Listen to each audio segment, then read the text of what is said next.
Assalamualaikum warahmatullahi wabarakatuh. Waalaikumsalam warahmatullahi wabarakatuh. Salam dan bahagia. Jumpa kembali dengan saya, Edi Supardi, CGP Angkatan 8 Kabupaten Kuningan. Pada kesempatan ini, saya ditemani oleh Kepala Sekolah dari SMP Negeri 2 Cirebang, di mana di sekolah ini saya bertugas. Pada kesempatan ini, izinkan Pak, saya mewawancarai Bapak kaitan dengan kebijakan-kebijakan sebagai pimpinan di sekolah.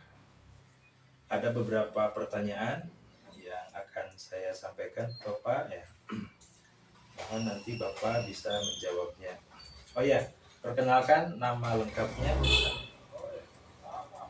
Assalamualaikum warahmatullahi wabarakatuh. Waalaikumsalam warahmatullahi wabarakatuh. Nama Tata Saptaji, kebetulan mendapat tugas di Kepala SMP Negeri 2 Cirebang. Ya, Bapak sudah 3 tahun ya kurang lebih di sekolah kita. Dua, Ya, 2 tahun lebih ya. 2 tahun lebih ya. 2 tahun lebih. tahun 2021 Juli. Ya, 2 tahun lebih. Nah, selama 2 tahun lebih pasti banyak gitu ya, banyak hal-hal, peristiwa-peristiwa atau kasus-kasus yang Bapak hadapi.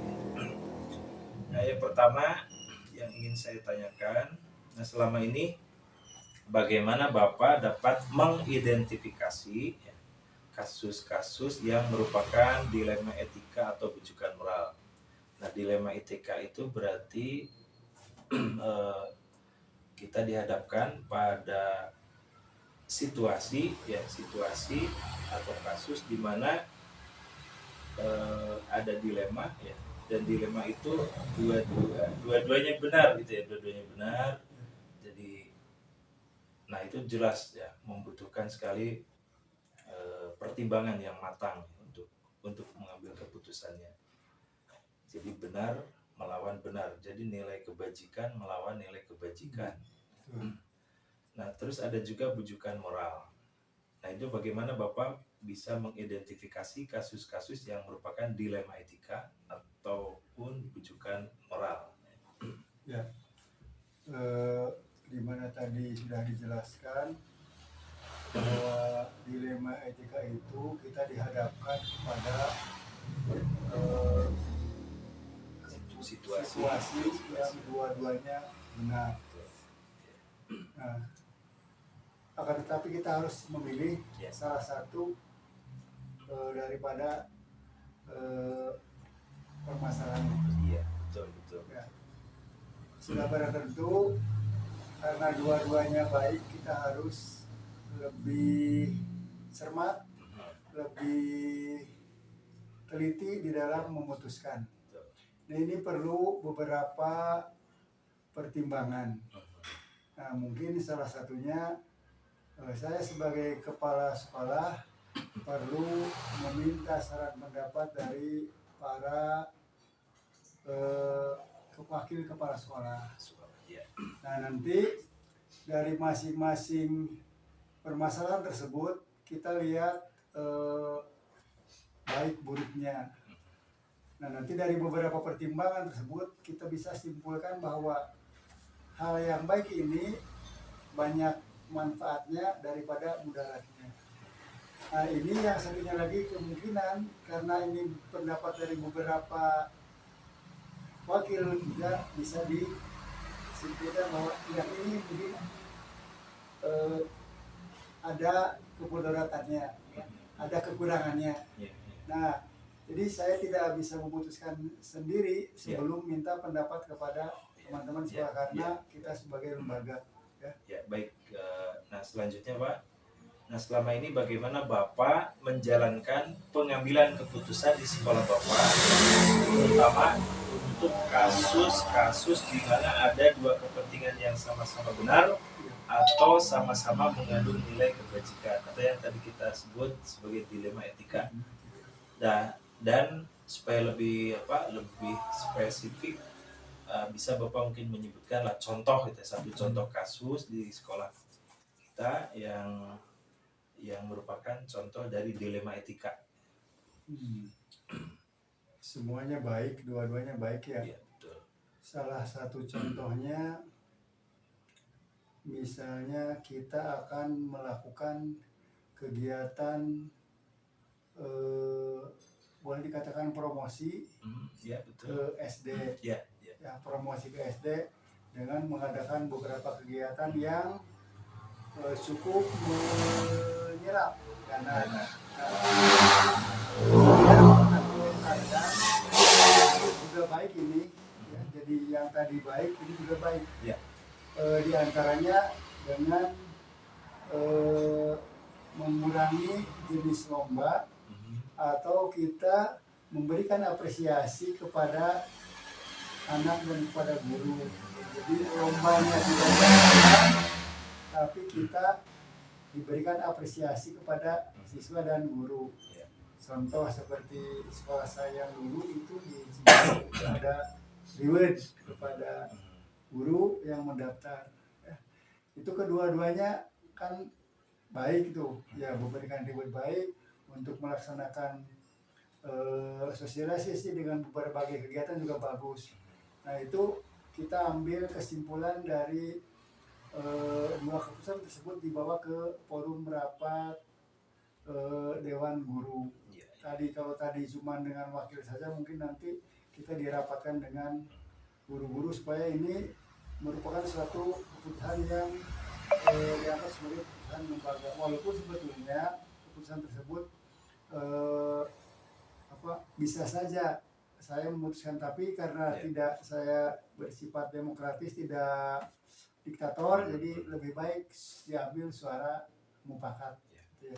Nah, berarti tadi itu merupakan langkah-langkah atau prosedur ya? Prosedur yang biasa Bapak lakukan selama ini. Jadi ditempuh dengan bermusyawarah. Nah, hal-hal apa saja yang selama ini Bapak anggap efektif dalam pengambilan keputusan pada kasus-kasus dilema etika? Hal-hal yang Bapak anggap efektif ya, dalam pengambilan keputusan pada kasus-kasus dilema etika.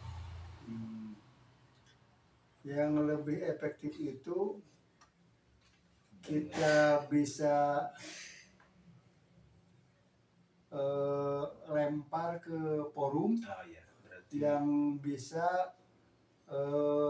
menilai dari berbagai sudut pandang. Jadi karena masing-masing orang itu punya pemikiran yang berbeda, maka dia akan memberikan sudut pandang yang berbeda.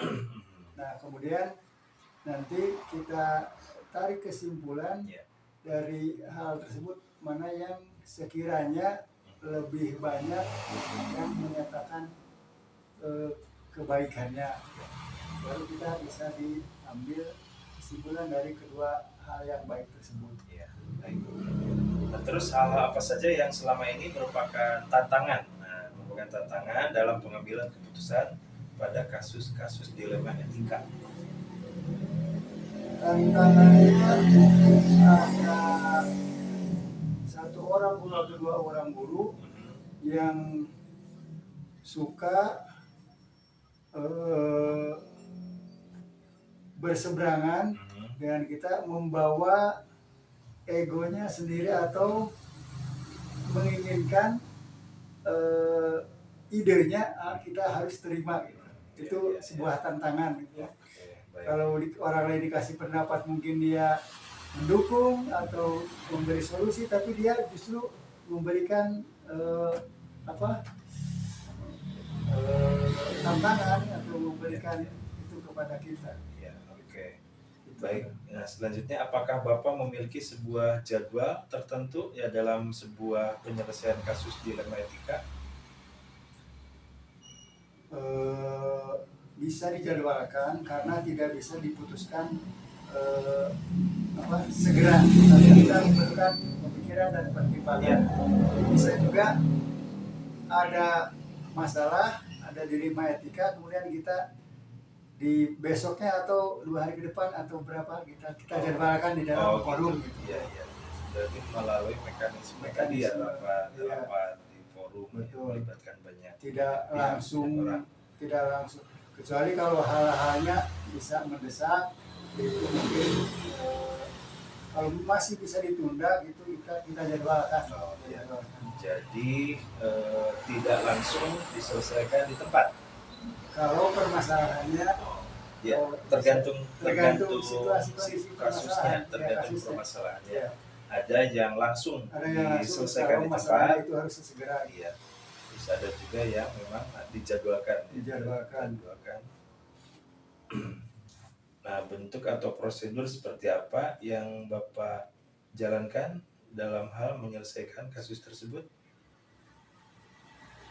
Bentuknya, prosedurnya ya, prosedur itu tadi melalui mekanisme dimintai berbagai pandangan pendapat dari rekan-rekan yang lebih banyak itu pemikirannya, tidak hanya kita saja gitu ya, prosedurnya supaya keputusan yang diambil itu lebih komprehensif ya.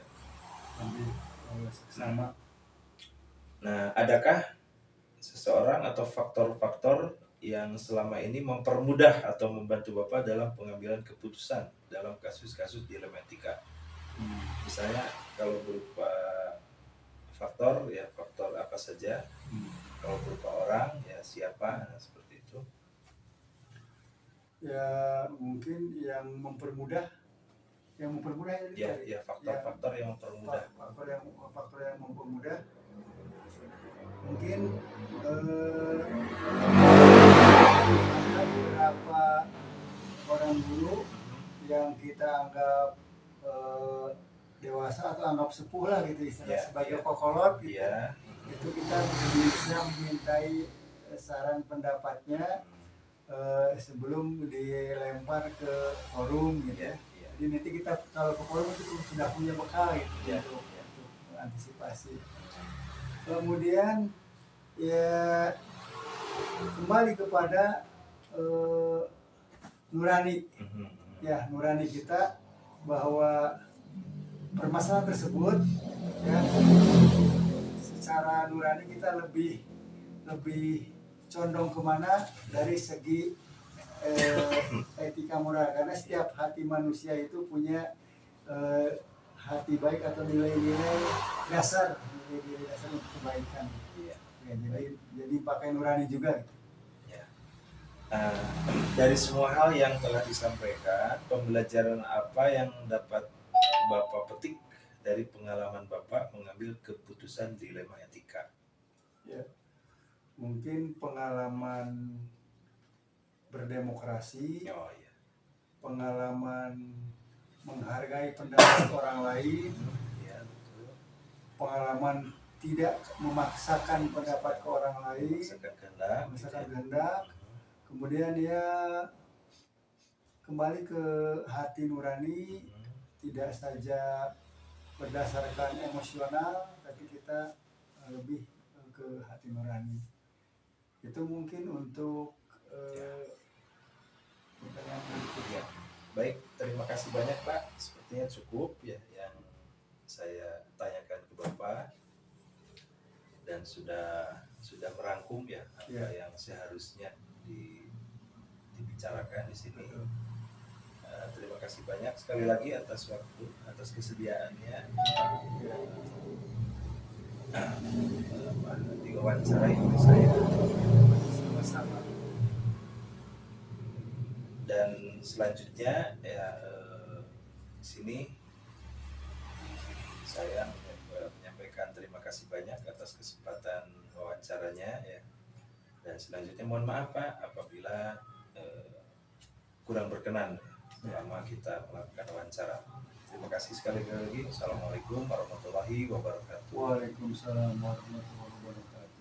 Assalamualaikum warahmatullahi wabarakatuh. Waalaikumsalam warahmatullahi wabarakatuh. Salam dan bahagia. Perkenalkan, nama saya Edi Supardi, CGP 8 Kabupaten Kuningan. Pada kesempatan yang berbahagia ini, saya ditemani oleh seorang kepala sekolah. Beliau adalah Pak Teddy Iskandar. Ya. Ya. Bapak sekarang memimpin sebuah sekolah swasta yang terkenal di Kabupaten Kuningan, yaitu SMA itu siapa ya? SMA itu.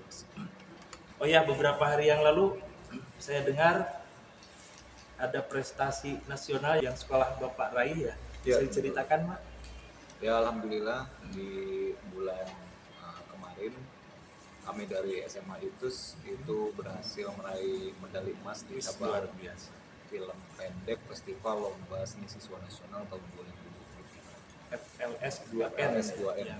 yang terbaru kemarin ya 2023. Luar biasa, Pak. Jarang-jarang ya dari Kuningan meraih medali emas ya. Selamat ya Pak ya untuk sekolah Bapak. Bapak, pada kesempatan ini izinkan saya ya untuk mewawancarai Bapak kaitan dengan peran Bapak sebagai kepala sekolah. Yang pertama saya ingin bertanya ke Bapak ya, mungkin selama ini bagaimana Bapak dapat mengidentifikasi kasus-kasus yang merupakan dilema etika atau bujukan moral. Silakan, Pak. Ya. Identifikasi dari beberapa permasalahan tersebut itu sebenarnya kita bisa mengakumulasi dari berbagai kegiatan atau peristiwa sehari-hari di sekolah. Secara umum dari hari ke hari itu sebenarnya kita bisa mengidentifikasi apakah itu berdasarkan laporan ataukah memang masalah-masalah yang ditemukan baik yang sifatnya ringan sedang sampai ke yang cukup rumit di mana butuh semua unsur itu terlibat. Itu mungkin gambarannya. Sekarang kita langsung ke contoh real Pak ya. Nah, di sekolah Bapak yang Bapak pimpin ya, mohon diberikan contoh yang real ya. Kasus apa yang itu termasuk dilema etika? Dilema etika sebenarnya banyak. Salah satunya diantaranya misal contohnya tentang guru ya. Misal tentang guru, di satu sisi kita punya sistem dan aturan tentang guru, tentang kinerja dan yang lainnya. Namun di sisi lain juga ada hal-hal yang pada akhirnya menjadi pertimbangan. Contohnya terjadi pada seorang guru yang dia itu menurut penilaian kinerjanya punya kemampuan yang bagus, sesuai dengan yang diharapkan, namun pada kondisi-kondisi tertentu tidak dapat memenuhi tugasnya misalnya. Pada kondisi-kondisi tertentu tidak dapat memenuhi tugasnya, sehingga ini menjadi dilema. Di satu sisi kita harus menegakkan aturan, di satu sisi juga kita punya nilai-nilai kebaikan, nilai-nilai kemanusiaan gitu ya. Nah, itu biasanya menjadi sebuah dilema. Maka solusinya berarti atau apa? Berarti di sana kita bisa melihat ya Pak, ada nilai-nilai kebajikan yang saling berbenturan ya Pak ya. Iya, betul. Jadi di sana kita bisa lihat adanya rasa keadilan versus berarti rasa kasihan. Iya. Kalau penegakan aturan itu berarti rasa keadilan ya, Iya. untuk semua diperlakukan sama. Sementara yang di satu sisi ada rasa kasihan. Iya. Dan ini dua-duanya kan nilai kebajikan.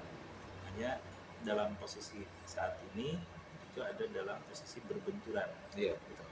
Ya, oke, baik. Itu nilai-nilai yang saling bertentangan berarti ya dalam kasus tersebut. Nah, terus fakta-fakta yang relevan dengan situasi tersebut seperti apa itu Pak? Maksudnya Fakta-fakta yang relevan itu misalnya yang berarti tadi guru tersebut indisipliner gitu ya, tapi dia memiliki kemampuan, jadi terus dia juga sangat membutuhkan pekerjaan sebagai guru tersebut. Andaikan dia sampai dipecat itu dia tidak akan punya penghasilan, kasihan ke keluarganya ya dan sebagainya.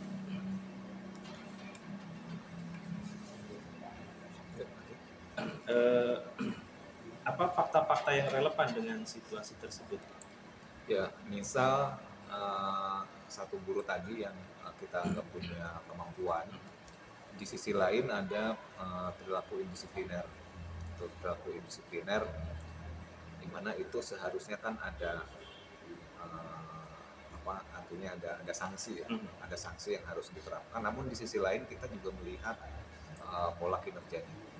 Maka ini menjadi satu dilema permasalahan. Coba Bapak dalam hal pengambilan keputusan nih Pak. Keputusan apa yang Bapak ambil?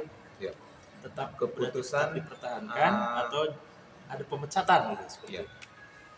Memang untuk pengambilan keputusan secara langsung pada saat itu sangat tidak memungkinkan. Sehingga yang kita lakukan solusinya adalah kita membuat rentang waktu.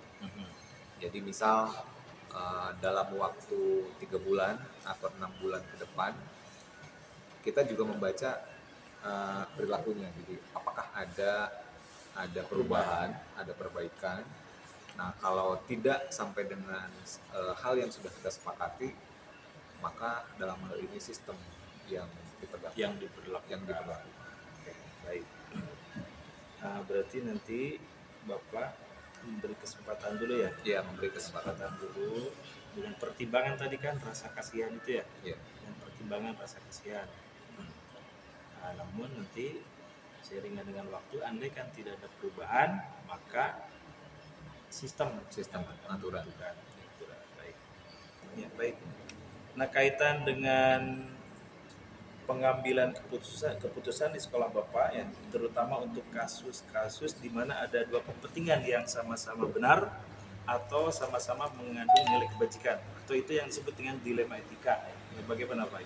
Ya. Pada kasus dilema etika itu karena memang dua-duanya kita anggap penting ya. Ya, betul. Dua-duanya kita anggap penting dan pada akhirnya harus ada sebuah keputusan. Kita melakukan koordinasi dengan semua unsur. Meskipun pada akhirnya keputusan tersebut kita tidak keputusan tersebut tetap harus diputuskan. Ya, betul. Namun kita melibatkan semua unsur, baik yang terlibat secara langsung ataupun tidak secara kelembagaan, sehingga keputusan yang diambil ini keputusan yang kita anggap paling bijak. Ya, baik. Nah, terus langkah-langkah atau prosedur seperti apa yang biasa Bapak lakukan selama ini? Langkah-langkah kita selalu berkoordinasi dengan semua unsur yang ada, dari mulai tataran bawah sampai dengan yang paling atas. Jadi langkah-langkah yang kita lakukan adalah men-share permasalahannya, dan semua itu harus berpendapat.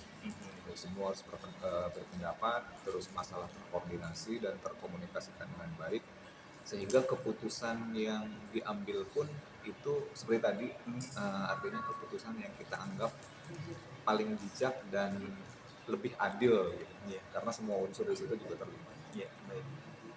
Nah, terus hal-hal apa saja yang selama ini Bapak anggap efektif ya dalam pengambilan keputusan pada kasus-kasus dilema etika? Yang dianggap efektif itu yang pertama adanya koordinasi dengan semua unsur. Koordinasi dengan semua unsur, komunikasi dengan semua unsur itu akan sangat meminimalisir resiko keputusan. Yang kami anggap itu bisa sangat meminimalisir sebuah keputusan itu dilahirkan. Nah, terus hal-hal apa saja yang selama ini merupakan tantangan dalam pengambilan keputusan pada kasus-kasus dilema etika? Ya. Untuk tantangan, yang pasti dari setiap keputusan yang diambil itu ada dari setiap keputusan yang diambil itu ada tidak semuanya atau tidak 100% bahwa keputusan itu adalah sempurna pada intinya. Namun dalam hal ini pemimpin juga memang harus bisa untuk mengambil keputusan. Maka hal-hal yang tadi yang seperti saya bilang, adanya koordinasi dengan komunikasi yang baik sih intinya. Ya, ya, baik. Nah, apakah Bapak memiliki sebuah jadwal tertentu dalam sebuah penyelesaian kasus dilema etika? Ya. Nah, apakah Bapak langsung menyelesaikan di tempat atau memiliki sebuah jadwal untuk menyelesaikannya? Ya, Ya, bentuk atau prosedur seperti apa yang Bapak jalankan? ya. Jadi untuk permasalahan-permasalahan tersebut, kalau terjadwal sih sebenarnya di rapat mingguan itu ada rapat mingguan, di mana dalam rapat mingguan itu suka muncul ada beberapa hal yang memang perlu dicarikan solusi. Namun dalam hal ini keputusan yang diambil yang saya usahakan itu adalah selalu melibatkan semua unsur. Baik. Adakah seseorang atau faktor-faktor apa yang selama ini mempermudah atau membantu Bapak dalam pengambilan keputusan dalam kasus-kasus dilema etika? Ada yang mempermudah itu ada, karena ada apa ya, di dalam permasalahan yang terjadi itu biasanya ada pihak atau ada bagian yang memang kepentingan terhadap penyelesaian masalahnya itu sangat tinggi gitu, jadi itu sangat membantu. Ya, baik. Dari semua hal yang telah disampaikan oleh Bapak, pembelajaran apa yang dapat Bapak petik dari pengalaman Bapak mengambil ya dalam hal mengambil keputusan dilema etika? Ya, pengalaman yang diambil seperti tadi saya sering berulang-ulang. Yang pertama adalah bagaimana meningkatkan koordinasi dan komunikasi yang baik. Itu akan mengurangi resiko dari sebuah keputusan yang tidak tepat. Dan juga adanya koordinasi dan komunikasi yang baik akan mencegah gitu. Jadi akan lebih meminimalisir permasalahan-permasalahan yang ada atau yang muncul. Terima kasih banyak Pak atas waktunya ya, dan terima kasih juga Bapak sudah menemani saya berbincang-bincang hangat ya, dan mudah-mudahan ini akan ada manfaatnya ya buat saya pribadi. Sekali lagi terima kasih. Assalamualaikum warahmatullahi wabarakatuh. Waalaikumsalam.